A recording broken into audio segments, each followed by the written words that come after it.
नमस्कार दोस्तों। आ गए हम क्रिक गुरुज के एक और एपिसोड के साथ। और आज का वीडियो में हम डिस्कस करेंगे बहुत ही एक इंटरेस्टिंग एक एस्पेक्ट। आईपीएल रिटेंशन है अभी हॉट टॉपिक। और यहाँ पे हम बात करेंगे क्या हो सकता है केकेआर का फ्यूचर। चलिए आज का वीडियो अभी शुरू करते हैं। तो दोस्तों ये वीडियो में हम लोग देखने वाले हैं जो अभी केकेआर का दो दिग्गज है जिसका नाम सबसे ऊपर में आ रहा है। दिग्गज जो कैप्टनशिप का दावेदार है, लास्ट टाइम का चैंपियन श्रेयस अय्यर को तो भूल नहीं सकते हैं। लास्ट टाइम चैंपियन टीम का कैप्टन था, अच्छा कैप्टनशिप भी किए थे। और उसके साथ साथ जो र्यूमर्स आ रहा है कि शायद स्काई सूर्या कुमार यादव, जिसका केकेआर से जो मुंबई इंडियंस में गए थे, फिर उसका जो टेरिफिक टाइम स्टार्ट हुआ आईपीएल में, तो वो क्या वापस आएंगे केकेआर में? और आएंगे तो क्यों आएंगे? आने से केकेआर को क्या फायदा हो सकता है? और श्रेयस अय्यर का और स्काई का क्या क्या अच्छा है, क्या क्या बुरा है, हम लोग सारा कुछ आपको बोलेंगे ये वीडियो में। तो ये वीडियो में ट्यून रहिए और चलिए आगे बढ़ते हैं। हम लोग देखते हैं कि श्रेयस अय्यर का स्टैट्स कैसा है। से संदीप ने बोला कि हम लोग इस वीडियो में डिस्कस करेंगे दो प्रोबेबिलिटीज और दो probabilities of captain for KKR in the future season, in the next season. और इस जो माहौल है हम लोग का रिटेंशन का जो माहौल चल रहा है कि फ्रेंचाइजी लोग किसको रिटेन करेगा, किसको रिलीज करेगा, किसको कैप्टेंसी का रूप में देखने चाहेंगे, सब डिस्कस हो रहा है। तो हम लोग उसी को लेके हम लोग एक वीडियो में आए हैं। और इस श्रेयस अय्यर हम लोग का जो लास्ट सीजन का चैंपियनशिप जिताने वाला कैप्टन, उसको क्या केकेआर रिटेन करेगा या फिर रिलीज करेगा, या फिर श्रेयस अय्यर को अगर रिटेन नहीं करेगा तो किसको खरीदेगा। हॉट जो पीक होगा वो है सूर्य कुमार यादव। अगर सूर्य कुमार यादव को क्या मुंबई इंडियंस रिलीज करेगा, ये भी एक क्वेश्चन मार्क है। बट उन लोग का पास जितना भी दावेदार प्लेयर्स है मुंबई इंडियंस के पास, उसमें से बहुत ही सारा प्लेयर्स है, जिसमें से एक है स्काई। मगर स्काई अगर टॉप रिटेन होगा तो रोहित शर्मा भी है, हार्दिक पांड्या भी है, जसप्रीत बुमराह भी है। इसमें एक डायलेमा में फंस जाएगा मुंबई इंडियंस। तो उसी के चलते फायदा किसको हो सकता है? केकेआर को, क्योंकि केकेआर हर वक्त चाहेगा स्काई को लेने के लिए, क्योंकि केकेआर ही स्काई को प्लेटफॉर्म दिया था यंग स्टेज में। स्काई स्काई केकेआर की तरफ से पहले 3 साल खेला था, उसका बाद ही मुंबई में गया था, वहां पर और भी वो बड़ा प्लेयर होकर आज इंडिया का कैप्टन बना है। तो पहले हम लोग देख लेंगे हम लोग का श्रेयस है जो करंट कैप्टन है केकेआर का, उसका थोड़ा एड्स। तो उसका स्टैट्स जो है कैरियर हम लोग देखेंगे। टोटल मैचेस 115 खेला है, जिसमें से 3127 रन किया है। हाईएस्ट स्कोर है 96, एवरेज है 32.24, स्ट्राइक रेट है 127.48, जिसमें से 50 है 21, फोर्स टोटल फोर्स 271 और सिक्सेस है 113। अगर हम लोग ये जो स्टैट्स देखते हैं, ये अगर स्ट्राइक रेट में अगर हम लोग गौर नजर करेंगे तो उस हिसाब से T20 का स्ट्राइक रेट का हिसाब से इतना अच्छा नहीं है। हम लोग अगर एक top order batsman, Shreyas sir हमेशा टॉप ऑर्डर में खेलता है, उस हिसाब से हमेशा 140 का ऊपर से स्ट्राइक रेट होने से अच्छा रहता है। बट पिछले साल हम लोग जो देखे कि वो एक एंकर का रोल निभा रहा था, जिसमें उसका अराउंड सराउंडिंग प्लेयर सब लोग अटैकिंग खेल रहा था, और वो एक तरफ पकड़ के मैच को लास्ट तक ले जाने का कोशिश कर रहा था, एक कैप्टेंसी इनिंग्स खेल रहा था। तो उस हिसाब से थोड़ा स्ट्राइक रेट कम है। बट अगर हम लोग आईपीएल का ओवरऑल उसका लास्ट सीजन का अगर स्ट्राइक रेट देखेंगे, जिसमें 14 मैच में 5 बार नॉट आउट रहा, 351 रन किया, टोटल हाई स्कोर किया था 58 नॉट आउट, एवरेज 39 का, और स्ट्राइक रेट 146.86, टोटल 50 किए थे दो, total force 34 and total sixes 14। तो अगर हम लोग एवरेज और स्ट्राइक रेट देखेंगे, ई कॉम्बिनेशन बहुत ही डेंजरस है और बहुत ही अच्छा खेला। पहला कुछ हाफ श्रेयस अय्यर के इतना अच्छा नहीं गया था पिछला सीजन में, बट उसका बाद लास्ट जो last end of the business end of the IPL था, जिसमें प्लेऑफ्स में, फाइनल में और लास्ट कुछ मैचेस में श्रेयस अय्यर का बहुत अच्छा परफॉर्मेंस था, उस हिसाब से स्ट्राइक रेट उसका अच्छा बढ़ गया और 147 का अप्रोक्सीमेट स्ट्राइक रेट हो गया। तो अगर हम लोग आईपीएल का हिसाब से देखेंगे तो उसका एवरेज जो स्ट्राइक रेट बहुत ही बढ़िया है। और हम कोई भी एक प्लेयर अगर ऐसा एवरेज जो स्ट्राइक रेट से रहेगा और कैप्टेंसी करेगा तो कोई भी टीम उसको लेने का कोशिश करेगा। अगर हम लोग टोटल उसका कैप्टेंसी का रिकॉर्ड अगर देखेंगे तो टोटल 56 मैचेस में टोटल कैप्टेंशिप किया है, उसमें से 28 मैचेस ने जीता है और 26 मैचेस में लॉस्ट किया है और दो नो रिजल्ट हुआ है। तो टोटल विनिंग परसेंटेज 50%, जो एक लाजवाब विनिंग परसेंटेज है। और अगर हम लोग लास्ट सीजन का खाली बात करेंगे तो केकेआर ओनली 4 मैचेस हारे थे टोटल 14 मैचेस में से, और प्लस प्लेऑफ्स में भी जीता था और फाइनल में भी एक तरफा एसआरएच को हराया था। तो कैप्टेंसी और उसका बाद उसका टैक्टिक्स बहुत ही बढ़िया है। वो कहीं पर भी जहाँ पर भी कैप्टेंसी किया है उसका कैप्टेंसी बहुत अच्छा रहा है। रणजी ट्रॉफी हो, डोमेस्टिक क्रिकेट हो, हर जगह उसका कैप्टेंसी हो। अगर हम लोग श्रेयस अय्यर का लास्ट अभी फिलहाल का डोमेस्टिक सीजन का अगर परफॉर्मेंस देखेंगे तो लास्ट मैच में, लास्ट रणजी मैच में भी सेंचुरी किया है। तो उस हिसाब से भी एक अच्छा फॉर्म में है। प्लस अगर हम लोग ईरानी ट्रॉफी, दिलीप ट्रॉफी में का भी बात करेंगे, उसमें भी उसका क्विक फायर फिफ्टीज भी है, दो फिफ्टीज भी है। सो एक अटैकिंग मूड में है और अटैकिंग बैट्समैन भी कर रहा है। तो उस हिसाब से आईपीएल के लिए या फिर इंडियन T20 टीम के लिए भी वो वापस आना चाहता है। तो उस हिसाब से उसके लिए इस बार नेक्स्ट साल का जो आईपीएल होगा बहुत इंपॉर्टेंट होगा, और उसमें फिर से वो प्रूव करके इंडियन टीम में जाने का कोशिश करेगा। तो आई ऐसे यार is no doubt a great prospect, being a captain also very good record, and being a player also in the IPL is a very good track record to come up with. Shreyas Iyer से अभी हम नजर घुमाते हैं mister 360 पे। और जो हमारा करंट इंडियन T20 कैप्टन है, हम अभी देख लेंगे उनका करियर कैसा था अभी तक आईपीएल में, और what are the things that Surya Kumar Yadav can bring in the plate. So if you look at his IPL career, उनका करियर में उन्होंने 150 के करीब मैच खेले हैं, जहां पे 18 बार वो नॉट आउट रह चुका है। 3594 रन उनका टोटल टोटल रन उन्होंने एकोमुलेट किया है। Highest is 103। Average is pretty good for a top order bat in a T20 setup, which is 32.09, and strike rate is mind boggling. Somebody with a career strike rate of 145 is the record speaks for himself कि वो कितना destructive हो सकता है अपने दिन पे। 200 24 50s, 385 force और 130 सिक्सेस के साथ उनका करियर स्टैट्स काफी लुक्रेटिव लगता है। हम अगर पिछला आईपीएल पे नजर घुमाएंगे तो हम देखेंगे कि 11 मैचेस में वो एक बार नॉट आउट रह चुके हैं। 345 टोटल रन वो एकोमोडेट किए हैं, जहां पे 102 नॉट आउट था उनका हाईएस्ट स्कोर, 34.50 उनका एवरेज था, और स्ट्राइक रेट था 167.48। काफी डिस्ट्रक्टिव, काफी धमाकेदार, कुछ बोलने का जगह नहीं रखता है। उनका नंबर्स उनके बारे में बात करता है। पिछले आईपीएल सीजन में भी उनके उनका उनका एक 100 था, 3 50s थे, 36 फोर्स और 18 बार छक्का लगा चुके हैं। अभी आज का वीडियो का टॉपिक है कैप्टेंसी, किसका कितना कैप्टेंसी में कितना दारोमदार है। आईपीएल में हालांकि सूर्य कुमार यादव प्रूवन प्लेयर नहीं है, उतना कैप्टेंसी का अपॉर्चुनिटी नहीं मिला, क्योंकि मुंबई इंडियंस से खेले हैं काफी टाइम, और मुंबई इंडियंस में जैसे आपको पता है मुंबई का राजा अभी तक कैप्टन से थे, फिर हार्दिक पांड्या जो कि अभी अभी करंट कैप्टन है। तो काफी डिफिकल्ट है था उनको मुंबई में कैप्टनसी मिलना, बट वो भी एक मैच में उनको जो कैप्टनसी मिला था उसमें वो जीत के 100% उनका आईपीएल में कैप्टनसी परसेंटेज है, विनिंग परसेंटेज है। और अगर इंडिया के लिए देखेंगे, क्योंकि इस सीजन वो इंडिया के लिए कैप्टन बने हैं और अपना जर्नी स्टार्ट किया है, तो इंडिया के लिए 71.42 उनका उनका टोटल कैप्टनसी विनिंग परसेंटेज है। 9 की 7 मैच वो शायद कैप्टनसी किया है, जिसमें से 5 मैच जीते हैं और 2 मैच हारे हैं। तो सूर्य कुमार यादव मेरे हिसाब से definitely is the better batsman, is the better is the better batter, is the better captain, and his all round abilities can also chip in, he can also chip in with his all round abilities, जैसा हमने देखा है Sri Lanka series में। या उनका जो captaincy का तरीका है वो भी काफी डिफरेंट है। आईपीएल में हालांकि उनको बहुत ज्यादा एक्सपीरियंस नहीं है, but Mumbai Ranji trophy team को कंसिस्टेंटली एक कंसिडरेबल अमाउंट ऑफ टाइम वो कैप्टेंसी किया है, तो काफी एक्सपीरियंस है उनके अंदर विथ कैप्टेंसी। तो दोस्तों, जैसे किशोर और अर्नब ने शेयर किया है, मैं और कुछ कुछ चीज यहाँ पर ऐड करना चाहूंगा। फर्स्ट ऑफ ऑल हमें देखना होगा कि श्रेयस अय्यर का एज क्या है। श्रेयस अय्यर का अगर हम लोग एज देखें तो है 29 साल, 29 ईयर्स। अब आते हैं सूर्य कुमार यादव पे। सूर्य कुमार यादव का एज है 34 ईयर्स, 5 साल बड़ा है। अब 34 is a good playing age for T20, ज्यादा फैक्टर नहीं है, ठीक है। लेकिन और भी कुछ कुछ चीज देखते हैं। अगर हम लोग श्रेयस अय्यर का लास्ट सीजन का परफॉर्मेंस देखेंगे तो हम लोग देखेंगे उनका करियर का स्ट्राइक रेट से लास्ट सीजन का स्ट्राइक रेट बढ़ा है। लास्ट सीजन का स्टैट्स बहुत अच्छा है, और श्रेयस अय्यर इस सीजन एक काफी अच्छा डोमेस्टिक सीजन से आ रहा है। Now coming to strong points of sky.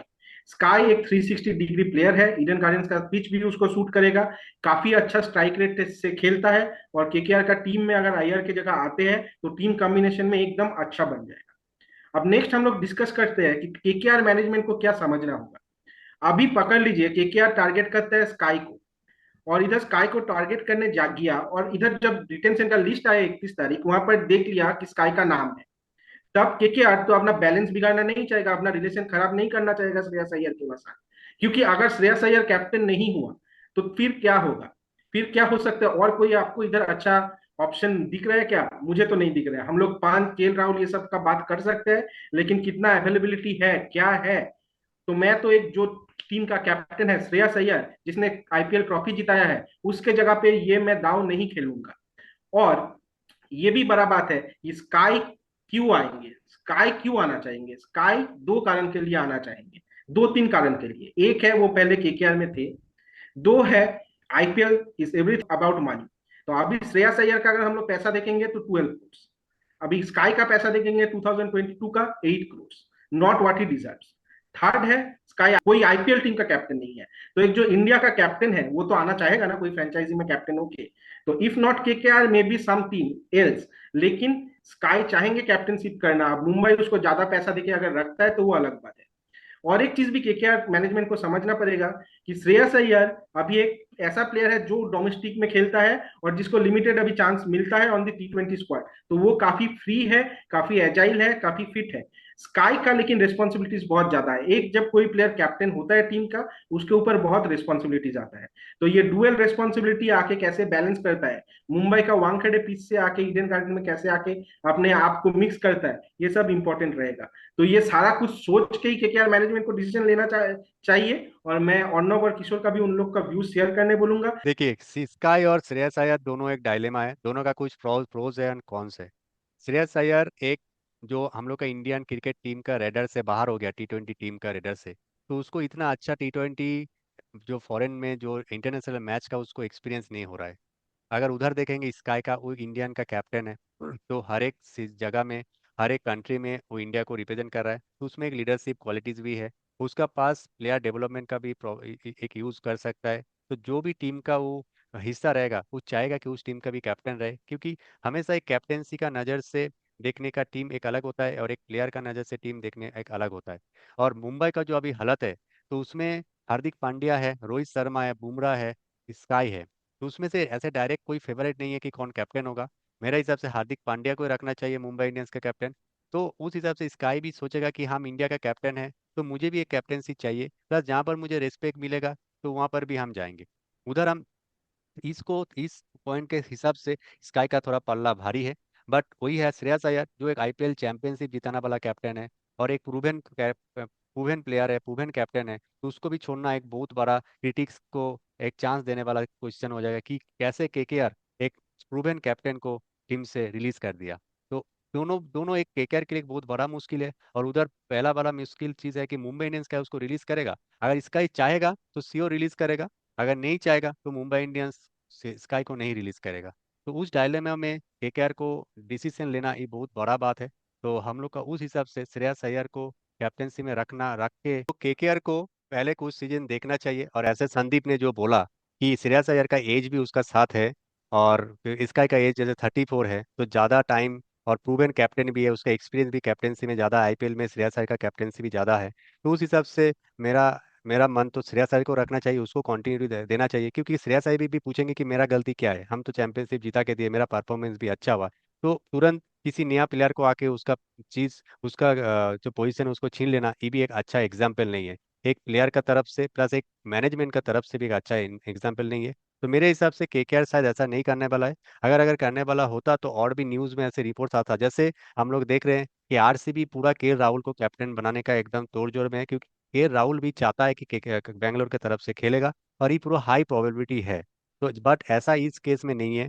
तो इसलिए हम लोग को जो हम लोग का कैप्टन है, जो हम लोग को जीता है, उसी को सपोर्ट करना चाहिए और उसी को लेके हम लोग को सीजन में आगे बढ़ना चाहिए। देखिए, दो तीन चीजें हैं जो मुझे लगता है और जो मैं आपके सामने रखना चाहूंगा। पहला चीज है कि सूर्या कुमार यादव का एज 34 ईयर्स है, अंडरस्टूड, बट आपको 10 साल के लिए तो टीम ड्राफ्ट नहीं करना है, आपको 3 साल के लिए ड्राफ्ट करना है या 4 साल के लिए ड्राफ्ट करना है। तो आपको इमीडिएट फ्यूचर में देखना देखना चाहिए कौन ज्यादा कॉम्पिटेंट है एज कैप्टन। एक बंदा है जो इंडिया कैप्टन है, जो T20 वर्ल्ड कप स्क्वाड में था, जो 3 बार आईपीएल जीतने का उसका एक्सपीरियंस भी है। If I look look at Shreyas Iyer, उन्होंने हालांकि अपना वेरी रिसेंटली केकेआर को अपना आईपीएल जीता के दिया, बट उसका परफॉर्मेंस के बाद भी उनका उनका जगह T20 वर्ल्ड कप स्क्वाड में नहीं हुआ। ये कुछ भी हो सकता है, टीम का डायनामिक्स हो सकता है, कुछ भी हो सकता है, मिडिल ऑर्डर में उनका जगह जगह नहीं बैठ रहा था शायद।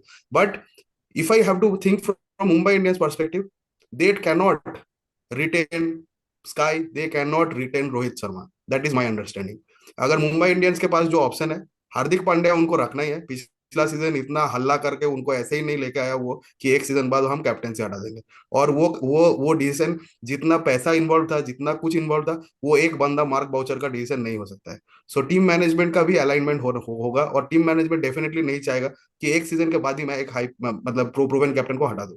दूसरा है कि उनके पास जसप्रीत बुमराह है, उनके पास ईशान किशन है, उनके पास यंग प्लेयर्स लाइक निहाल वगैरह है, माफासा ऐसे यंग यंग स्विमिंग ऑप्शन है। तो अगर मुंबई इंडियंस देखेगा कि मुझे मुझे स्क्वाड बिल्ड करना है फ्यूचर के लिए, जो कि पिछला सीजन से ही हम देख रहे हैं उनका ऑलरेडी माइंडसेट है to to see the future, तो वो रोहित शर्मा को भी नहीं रिटर्न करेंगे और सूर्या कुमार यादव को भी नहीं रिटर्न करेंगे, ये मेरा अंडरस्टैंडिंग है। अब सूर्या कुमार यादव क्या क्या करेगा, वो क्या मुंबई इंडियंस के लिए खेलेगा विदाउट बीइंग अ कैप्टन? मुझे ये भी नहीं लगता है। तो सूर्या कुमार यादव के पास ऑप्शन बैठता है कि वो आइदर केकेआर के पास जाए, या जो कोई और अदर अदर टीम से जिनको कैप्टेंसी चाहिए, जैसे एलएसजी हो गया, पंजाब किंग्स हो गया, या दिल्ली हो गया, इनके पास जाए। बट केकेआर के साथ उनका एक प्रूवन नाता है, केकेआर में से स्क्वाड से वो आईपीएल जीत चुका है, तो केकेआर उनका होम कमिंग भी हो सकता है। और ऐसा कोई बात नहीं है कि केकेआर आ रहा है श्रेयस अय्यर को रिप्लेस कर रहा है। श्रेयस अय्यर डेफिनेटली आईपीएल जिता के दिया है, बट उनका क्रेडेंशियल रोहित शर्मा जैसा नहीं था। उनको रिप्लेस करना रोहित शर्मा को रिप्लेस करने वाला बात नहीं है। तो if I have to think from KKR perspective, तो अगर बैठता है, अगर सूर्य कुमार यादव को ले पाते हैं, अगर ट्रेडिंग में भी कुछ हो सकता है या बातचीत आगे बढ़ सकता है, तो they can think of something like that. But again the flip side is you never know IPL auction में क्या क्या होने वाला है। तो ये एक अनसर्टेनिटी भी है, क्योंकि कोई भी टीम जिसके पास पार्स बड़ा है, क्योंकि केकेआर मुंबई इनके पास स्क्वाड इतना इतना तगड़ा है, उनको प्लेयर्स तो रिटर्न करना ही है। तो ऑब्वियस सी बात है कि उनका पार्स भी उतना उतना बड़ा नहीं होगा जितना दिल्ली का हो सकता है या पंजाब का हो सकता है। Now if I look at Shreyas Iyer, वो कुछ गलत किया नहीं है। अब क्रिकेट में आप करो या ना करो, there are things that will happen in your favour, there are things that will not happen in your favour. तो तो श्रेयस अय्यर यंग प्लेयर है, यंग कैप्टन है, but like Kishore was saying, recent past में वो इंडियन सेटअप का part भी नहीं है। डेफिनेटली वो डोमेस्टिक सेटअप में अच्छा कर रहे हैं, बट वो कंसिस्टेंटली अच्छा नहीं कर रहे हैं। तो ये एक गुड टाइम है, अगर मिलता है सूर्य कुमार यादव जैसा कोई कोई प्रूवन कैप्टन, तो ये केकेआर के लिए भी बहुत बढ़िया है, क्योंकि केकेआर के पास यंग प्लेयर्स भी काफी है जिनको सूर्य कुमार यादव अच्छा गाइडेंस दे पाएंगे। और Shreyas Iyer definitely IPL winning captain है, गौतम गंभीर के बाद थर्ड आईपीएल उन्होंने ऐड किया है, तो फैंस का एक दिल पे जगह डेफिनेटली होगा। बट वो रोहित शर्मा डेफिनेटली नहीं है के आर के लिए। So everybody is replaceable. और अगर मैं बताऊंगा कि अनसर्टेनिटी अगर कुछ हद तक कम सकता है, तो definitely sky would be my first preference. और अगर केकेआर मैनेजमेंट सोचता है कि नहीं, मुझे इतना इतना माथा पीछे पे नहीं जाना है, I will go by what I have, then definitely Shreyas Iyer should be the one that should be retained as the first player. हाँ, मुझे भी वही लगता है। और मुझे लगता है कि केकेआर मैनेजमेंट अगर अभी भी दुविधा में है कि श्रेयस अय्यर से भी कुछ फाइनल नहीं हो रहा है और स्काई का क्या होगा पता नहीं, तो इतना पर्स रखना चाहिए कि स्काई को खरीद ले ऑक्शन में अगर ही इज अवेलेबल, और अगर नहीं है तो श्रेयस अय्यर से भी रिलेशन ना खराब करे, ताकि कम से कम श्रेयस अय्यर भी ऑक्शन में गया तो if you can keep a purse for sky, definitely Iyer उसमें आ जाएंगे। और हम लोग यही बोलेंगे एज अ फैन केकेआर का कि अगर स्काई आता है तो केकेआर का बैटिंग लाइनअप रासेल, फिर Sunil Narine, sky, Rinku, Ramandeep Singh, dangerous batting line हो जाएगा। It will be more dangerous, और वहां पर चौके छक्के की बौछार आ जाएगा ईडन गार्डन्स में। ये तो पक्का है। तो आएगा तो will welcome him with open hands. नहीं आता है तो we do not have any unhappiness कि श्रेयस अय्यर हम लोग का कैप्टन है। वी हम लोग उसमें भी हैप्पी है। जो भी हो, we want to be in the top four, we want to be in the winning side every time. And शायद स्काई आने से विल बी मोर स्ट्रॉन्गर। तो देखते हैं क्या होता है। सूर्य कुमार यादव और आंद्रे रसेल एक साथ केकेआर के लिए नहीं हो सकता है, ये मेरा मेरा अंडरस्टैंडिंग है। 18 करोड़ आप आप रसेल को दे ही सकते हो, लेकिन रसेल भी is at the Twilight, at the second of the Twilight of his career. Last season IPL उनका बहुत कुछ दौड़ा, बहुत बढ़िया कुछ था नहीं। और रासेल जैसा प्लेयर वो 18 करोड़ के नीचे रुकेगा क्यों? पिछला सीजन भी उसको 12-14 करोड़ शायद मिल रहा था, शायद वो सेकंड या फर्स्ट रिटेन प्लेयर थे फॉर केकेआर। तो केकेआर के लिए तो वो तो काट प्राइस काट करके जितना भी वो घर का लड़का है केकेआर के लिए अपना, जैसे घोड़े छिले बोलते हैं बांग्ला में, तो वो जितना भी है वो अपना पैसा तो नहीं नहीं कट करेंगे। और दूसरा चीज मेरे को जो लगता है कि KKR also has Indian players like Varun Chakravarthy, like for the likes of से और भी इंडियन प्लेयर्स है जो जो यंग इंडियन प्लेयर्स है, जैसे रिंकू रमनदीप सिंह, सिंह, इनको रमनदीप सिंह है, रमनदीप सिंह, इनको रिटेन करना हर्षित राणा, बहुत, हर्षित राणा हर्षित है, राणा, इनको रिटेन वेंकटेश करना अय्यर, ज्यादा जरूरी है। वेंकटेश अय्यर है। वेंकटेश अय्यर एग्जैक्टली, जैसे मेरा पॉइंट था कि वेंकटेश अय्यर और वरुण चक्रवर्ती मेरे लिए ज्यादा इंपॉर्टेंट प्लेयर होंगे रिटेन करने लायक then Andre Russell at this stage of his career. तो मैं तो नहीं मानूंगा कि इतना भी ये जो आपने जो पॉसिबिलिटी जो ड्रीम बैटिंग लाइनअप दिया है वो पॉसिबल है मैथमेटिकली, क्योंकि पार्स तो 120 करोड़ ही है। नहीं, सही बात है, लेकिन हो जाए तो it will be a big bang. बल्ले यस, बल्ले। सबको रेडी रहना चाहिए कि बॉल आएगा और लपक लेगा रेंज में। एकदम। और ऐसे ही छक्का का बौछार हम लोग तो देखते आ रहे हैं रिंकू सिंह का बैट से, और सूर्य कुमार यादव का बैट से भी हम लोग 3 साल देखे हैं ईडन में। उसका 360 शुरू हुआ था ईडन में ही और केकेआर का तरफ से, बट उसका बाद उसका फुल 360 हम वानखेड़े का पिच में देखा है और इंडियन जर्सी में देखे हैं। तो केकेआर का दर्शक भी चाहेगा कि केकेआर को और एक बार इसका एक और एक बार पर्पल और गोल्ड जर्सी में देख के मजा ले। तो वही देखते हैं। सो दोस्तों, यही था हम लोग का आज का वीडियो, जिसमें श्रेयस अय्यर वर्सेस स्काई का हम लोग डिस्कस किए, एनालिसिस किए कि कौन सा ऑप्शन हम लोग के लिए अच्छा होगा, केकेआर के लिए अच्छा होगा। और दोस्तों, आप लोग भी कमेंट में हम लोग को बोलिए कि कौन आने से केकेआर का टीम बेहतर होगा, कौन किसको कैप्टेंसी मिलना चाहिए, और किसको कैप्टेंसी मिलने से केकेआर का टीम और भी बढ़िया होगा, और केकेआर का टीम में कौन कौन होना चाहिए, किसको किसको रिटर्न करना चाहिए, किसको किसको आरटीएम से खरीदना चाहिए। आप सब कुछ कमेंट में हम लोग से बोलिए, हम लोग से डिस्कस करिए, और हम लोग को जरूर हम लोग आपका कमेंट को रिप्लाई भी करेंगे। सो इसी तरह हम लोग का क्रिक गुरुज चैनल को आप लोग सब्सक्राइब करिए, हम लोग का वीडियोस को लाइक करिए, शेयर करिए, कमेंट करिए, और हम लोग के साथ जुड़ के रहिए। सो अभी अभी इतना ही फिलहाल। नेक्स्ट वीडियो में हम लोग और एक एक्साइटिंग कंटेंट के साथ आप लोग के सामने आ रहे हैं।